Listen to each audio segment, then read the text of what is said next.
All right. Let us begin the webinar. Again, welcome to those that have joined just recently.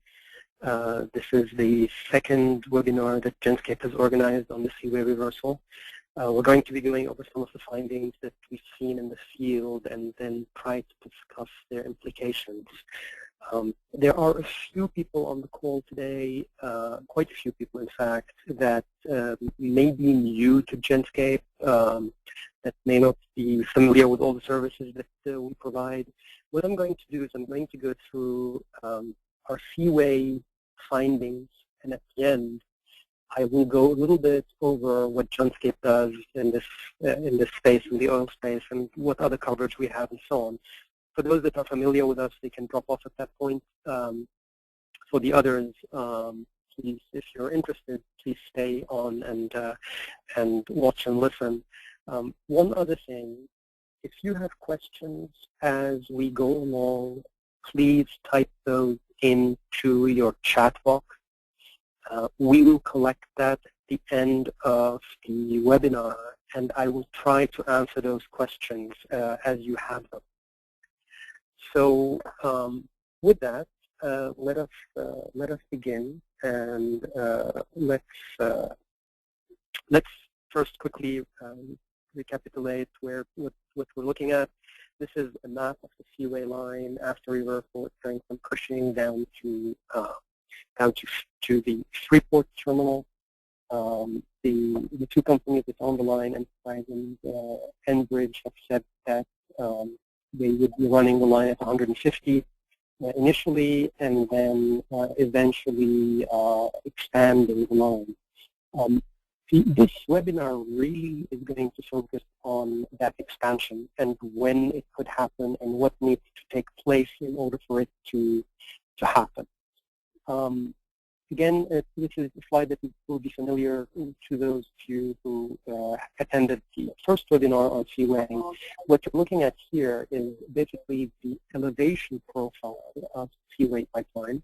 And as you can see, if you look to your left, the Cushing hub is about 270 feet above sea level, and Freeport is at sea level.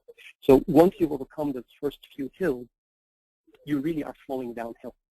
So it won't really take a lot of energy to move that oil into Freeport. Another view, again, familiar to most of you who attended the first webinar, this is the configuration of the line. So what we have is we have a new pump at Cushing, and then we alternate between 2 pumps and 3 pumps as we go along the line. We are monitoring the power consumption at Oakman, Colbert, Terrell, and Cedar. So Genscape has monitors on all of these pumping stations, and as those of you who are clients of Genscape know, the only pumping station that has been on is Oakman. Now, the interesting thing is, and I assure you that this wasn't prearranged. We didn't deal with the 2 operators to do this in order to make this webinar more interesting. But what has happened is, since yesterday, Oakman has been going off for a few hours and then coming back on. We have not seen that behavior before. Well, not seen that behavior since the line reversal started. So if you take a look at the flow profile, what you'll see is that the line was stable at just under 140,000 barrels today, and then in the last couple of days, it has come off quite a bit.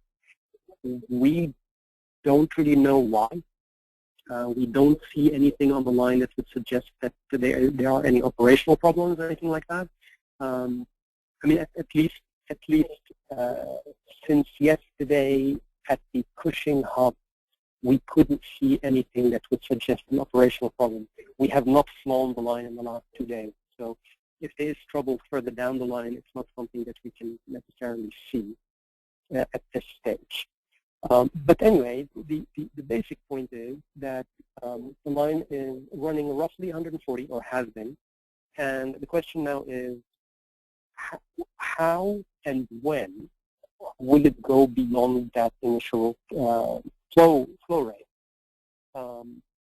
This is interesting because there is a little bit of an effect, a little bit of a seaway effect on storage at Cushing, but not really much of that. So if you take a look at the storage level as reported by Genscape over the last few months, so basically since the line started, since April. So this is basically the second and third quarters of this year. You'll see that when the line started, the storage levels started to come off. This may also be more related to supply than to the 140, 135,000 barrels per day that have been draining into Seaway. So there is a Seaway effect, but it's not necessarily a huge effect. All right. I'm going to try to speak up a bit, and because I hear that the line is a little bit fuzzy. I hope that it gets better, and that everybody can hear me. Going on to the next slide, let's take a look at what's happening on the pumping stations at the moment. And what we can see is that the work at the Cushing start of the line is essentially complete. We don't see any digging anymore. The holes that were dug are closed. We don't really see any preparation to put in new pumps. So it looks to us that at least for the moment there is no more work being done at the head of the line. At the beginning of the line, the work seems to be finished. If we take a look at Oakman, which is where we have seen the most extensive work being done among all of the pumping stations, the one station where we saw more work than anywhere else was at Oakman. And interestingly, Oakman is the one station that has been pumping. That is the one station that has been doing basically all the work to get the crude down to the Gulf. And if you look at the sequence of images from mid-March, then early May, then early July, the images are a bit smaller. I think if you look closely, you'll see that in March, nothing was disturbed. In May, you had digging, you had new pipes being laid, and then in July, the work is over. So we think that the work at Oakman is over. If we then look at the other stations, there are still uncovered holes here at Colbert. There is a little bit of work down at Cedar, but essentially we don't see anything major being done at those stations either. So the look in early July told us that basically the pump station work seems to be done. Now this is interesting because what that means is that if all the work is done and Enbridge and Enterprise had the ability to switch these pumps on and increase the flow, why are they not doing that? I mean, we do not believe that it is market-related. We do believe that there would be demand for more crude, for more capacity to move the crude into the Gulf. So is there something else that is stopping the operators from increasing the flow on the line? Our initial assumption was that they needed more pumping power at Cushing, and that therefore it would have to wait until a new pump was put in at Cushing. We don't see any preparation for that. So we started focusing a little bit more on the end of the line. And in order to get a sense of what the problems may be at the terminus, at the place where the line ends, we put together this schematic that basically shows the configuration of lines that at the end of the Seaway line. So what you're seeing here, this is Seaway. We've put the diameters of all the lines next to the line name. Seaway is coming in. There is a junction here. There is a line that is coming in, that's a 24-inch line that is coming in from the Eagle Ford. It's from the Seaway junction, the same size line goes on into Katy, and then from there into the Genoa junction, from where it can get into Echo. You could go on Seaway into Jones Creek, and from there are two lines that turn into the Sweeney Refinery. There is also the ability to get oil straight into Freeport from there. There are two lines there. We believe there are two lines, or the line maybe the bidirectional, where you can get the crude either from Jones Creek to Freeport or from Freeport to Jones Creek. In any case, there is the ability to move oil in both directions, whether it's two separate lines that are parallel or one line that can flow in both directions. From Freeport, there is a massive line.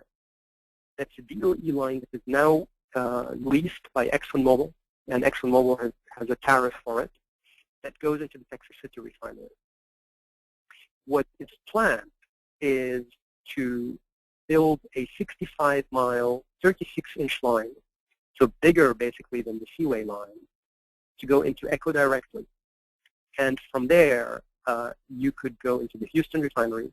There is another planned line that Oil Tanking is building from Echo, and then there's another Enterprise line that is also planned from Echo.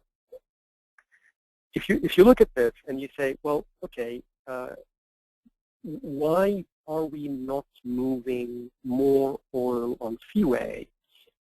What becomes apparent is that the bottleneck may be at the end. The bottleneck may be that, yes, the Rancho line is there. Yes, on paper, the Rancho line should be able to move quite a bit of oil. Based on the diameter, we think that the capacity of Rancho should be around the 190,000 barrels per day, something like that. We have read capacities of up to 350. We're a little bit surprised that that would be possible given the diameter of the line. But even if it were a bigger line than our estimate of 190, a lot of that capacity is already committed because there's so much Eagle Ford that's coming down that line, and that is going from there to Genoa Junction. So there is first to Katy and then to Genoa Junction. So the crude that is coming down Seaway has to compete for space with Eagle Ford crude, and probably there is not enough capacity on Rancho to move that oil through. Now, the other possibility is to go all the way to Freeport and then put the crude on barges or on Jones Act ships. We have not seen any charters of Jones Act ships at Freeport. So if somebody is thinking of doing that, that is all they're doing. They're thinking. There hasn't been any move that we can see to carry crude by ship away from Freeport. Why is that ExxonMobil or DOE line not being used? Again, that's very hard to answer. It could be that that is already dedicated for imported crude that's coming into Freeport.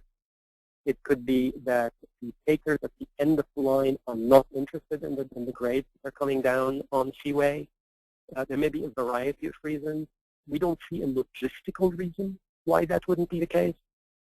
What we do know for a fact is that if Enterprise and Enbridge were connecting to that line and that line were being used, we strongly believe that you could move more oil through the Seaway pipeline and into the Gulf. So having said that, one other bottleneck is possibly the tanks or the storage capacity at Echo. This is an image that has come to us courtesy of our partners, Digital Globe. And what you're seeing here is the new tanks that have been built at ECHO, these 3 tanks. The total plant capacity is 450,000 barrels. 450,000 barrels. That is, we don't think that that has been built out yet. I mean, I think that those 3 tanks would not make up that capacity. We think that we're pretty sure that more is going to be built. The one thing that is interesting about these 3 tanks is that all 3 are domed, which suggests that they are really designed for very light crude, possibly condensate, which again points in the direction of Eagle Ford. So, so Enterprise seems to be getting ready to handle, or is now ready to handle more condensate, and they will probably need more tankage to be able to operationally handle increased flows on Seaway. So what does that all mean? In conclusion, what we think from what we can see is we don't think that there's going to be, in the near future at least, a lot more work being done on pumps. So we think that the pump work is probably close to being done, if not completely done. We still wonder about that pumping station at Cushing, and we think maybe there will be, we might see in the near future that they start working on something, but at least for the moment there is no indication of that. Outside Cushing, we don't see any work on any of the other pumping stations. We therefore believe that the bottleneck is at the end of the line. And we therefore believe that until that new line is laid to ECHO, and until ECHO storage is expanded, the bottleneck will remain, and Seaway will not flow much more. The interesting thing about that is that what that means is that the increase in capacity utilization on Seaway and the increase in flow on Seaway is not going to be gradual. It is going to be sudden and sharp, and it is going to come when basically that connection is finished, and there is an ability to move the oil out of Jones Creek and to the refineries in the Houston area. This concludes the Seaway portion of the presentation. I thank everyone for your attention, and if now there are any questions, Jamie, can you please let me know so I can try to answer them? Yep. I just first wanted to let everyone know that we will be sending out the slides as well as the recording. So if you missed some of it or want to send it along to a colleague, we'll be sending that tomorrow. We had a few questions. The first is, are you still assuming WTI oil on Seaway? For the time being, we're assuming WTI oil on Seaway, and that is the basis of our calculation for the flow. We do think that what is flowing is at the moment WTI and not Canadian heavy. Okay. When will increased capacity come online? And when do you think the new line will be laid and additional storage will be built? From the presentations that Enterprise has been giving to its investors and to market analysts, it looks imminent. I mean, they say that they've started spending money on these projects. I mean, as you can see from the images we have from Digital Globe, there are already new tanks at ECHO. It's just that there are not enough tanks. So we do think that they're in the middle of it. How long will it take to put the line in? We frankly have not flown that corridor or have not taken images of that corridor. We don't know whether they have started. If that is something that we will be watching, and we will be taking a close look at. We will alert clients once we see activity that indicates, digging, see pipe lying there to be buried. We will alert people when that happens. For the time being, it's very hard to say, but the talk has been of the third quarter. Well, we are in the third quarter, so that leaves a little bit over 2 months to finish this. That seems a bit unrealistic. Okay, where does the 85-mile, 30-inch planned enterprise pipe go? I believe it also goes into the Houston area as well. Okay, have you seen any difference in flow in the north of the Rancho Junction and south of Rancho? No, because we don't really have any monitoring beyond Rancho. So we wouldn't be able to tell whether, how much oil is being siphoned off, because the only pump that's on is Oakman. All the other pumps are off. So there is no indication that we can pick up that the oil is being siphoned off at the Rancho Junction. Okay. Are you planning to monitor any Canadian pipelines? We are definitely looking very closely at monitoring Canadian pipelines in the future. So there are some projects that are on the books at the moment that is going to be taking place. Yeah. What margin of error do you apply to your estimate of daily volume shipped on Seaway? That's a very tough question. You may know that what we do with all our lines is we calibrate them against any data that we can get. In some cases, it's a friendly shipper who tells us that the flow on a particular day is X, and then we compare that to what we estimate, and we figure out whether we're in the right ballpark. In other cases, we wait for official data. In the case of Seaway, if it's in Texas, we will get data from the Texas Railroad Commission. We will calibrate against that. The problem is that the Texas Railroad Commission data is always very much delayed. So we don't have any data on Seaway yet from the Texas Railroad Commission. We have not heard, let me put it this way. We haven't had any shippers calling us up and laughing at us to say, your volume is completely wrong. In the past, when we were off on a line, the phone would ring fairly quickly, and people would tell us that we were wrong. So we don't really have a margin of error. What we have is, we have this line on low confidence simply because we don't have calibration there. Okay. Will there be any way for Genscape to differentiate between WTI and heavy? We won't be able to pick that up through any type of signal.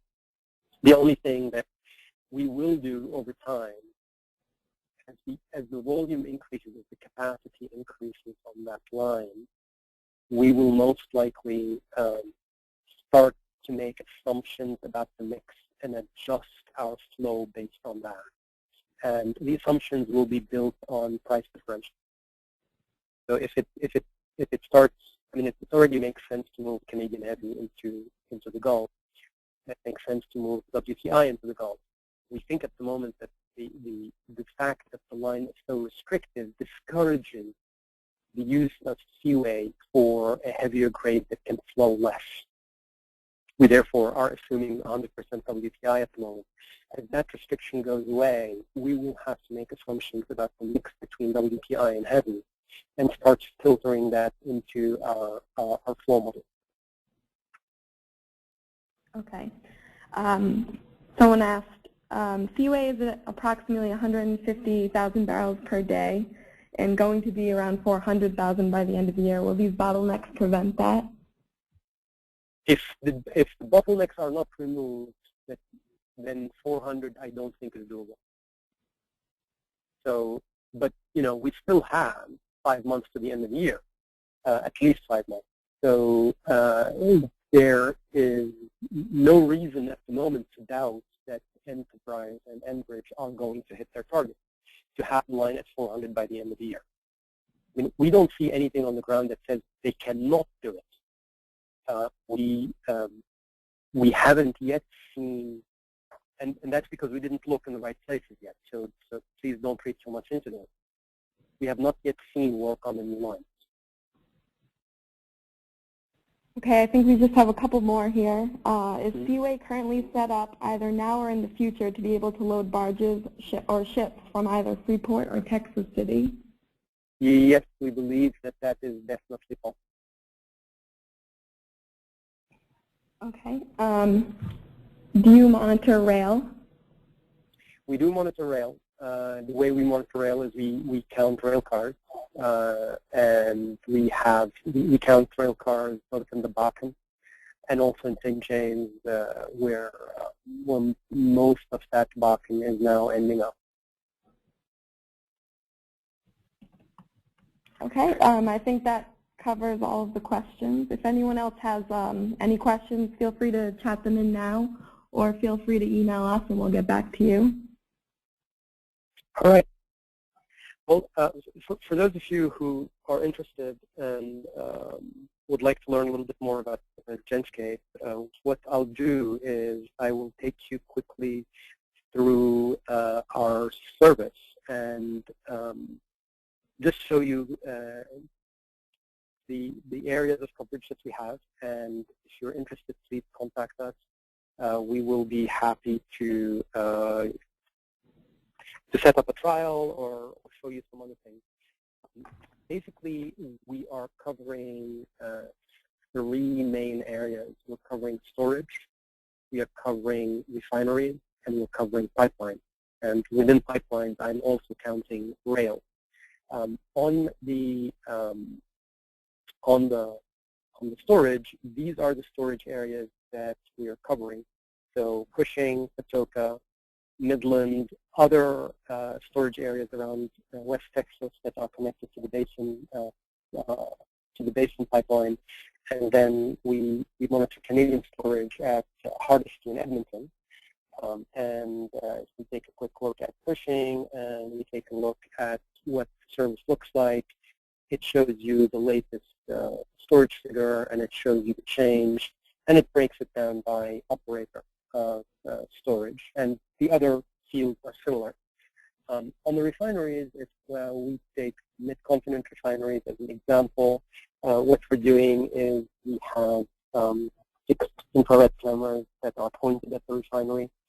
We, for example, a few hours ago, saw increased flaring at Cisco's Lamont refinery, so we alerted this text. It gets sent out to clients as an email alert, and you can then also, if you're interested, take a look at real-time images and infrared of the refinery right on the site. So that is basically what we're doing on the refineries. And then in the pipelines, if we take Seaway as an example, this is what we're doing with Seaway. These are the pumping stations we're monitoring. This is the most recent data over here. You can see it also in a table format. So you can see that it has been going up and down in the last couple of days, which is unusual. It has been very rock steady. And the way that we're monitoring and coming up with these numbers is basically by using the power consumptions of the pumping stations and translating that into flow on the line. That is what we've been doing. We cover most of the pipelines coming in and most of the pipelines going out of Cushing. We also cover quite a few pipelines that are not connected to Cushing, chief among them Keystone to Patoka, but also the CAP line and some marathon lines that leave Patoka.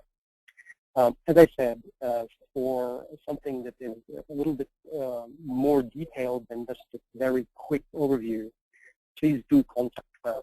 We'd be very happy to set you up for a trial or go through the service with you so that you can learn more about it. Thank you very much.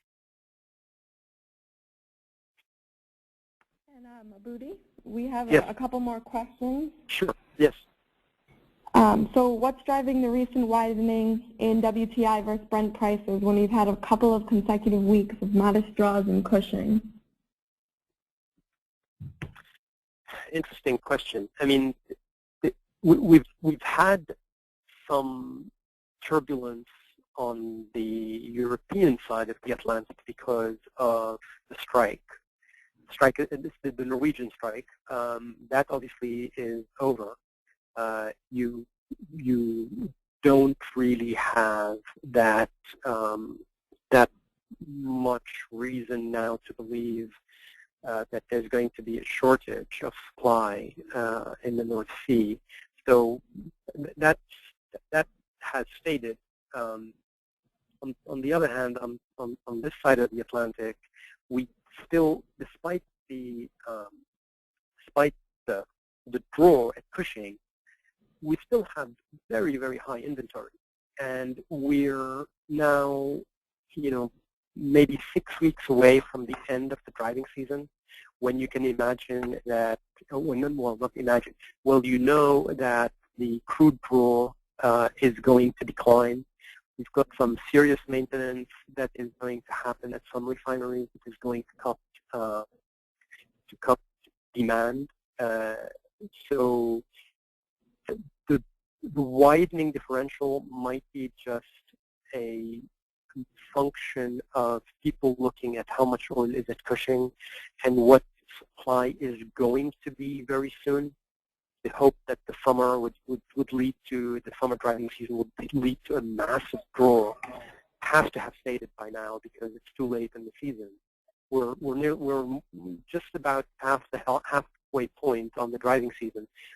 So I think really it's fear of the upcoming build once refiners go into turnaround that is driving the weakness in TI relative to Brent and other import crudes. Okay, and just one last one. What do you see as the volume currently being railed into St. James and out of the Bakken? Let's take a quick look, and I can answer that question for you. Just waiting for the page to come up, but I'll give you exact numbers rather than something that's off the top of my head. I'm sorry, it's taking a little while to load. All right. Okay. So what we see is about 130 into, this is July month to date, about 130 into the PAA terminal and about 55 into the New Start terminal, so a total of 185 a day is the month to date total for July. Great. I just wanted to let everyone know, I think I got all the questions, but if I missed any, please feel free to email us and we'll get back to you. And again, we'll be sending out the slides and the recording early tomorrow. And for Abudi, you want to wrap it up? I think we're done with the questions.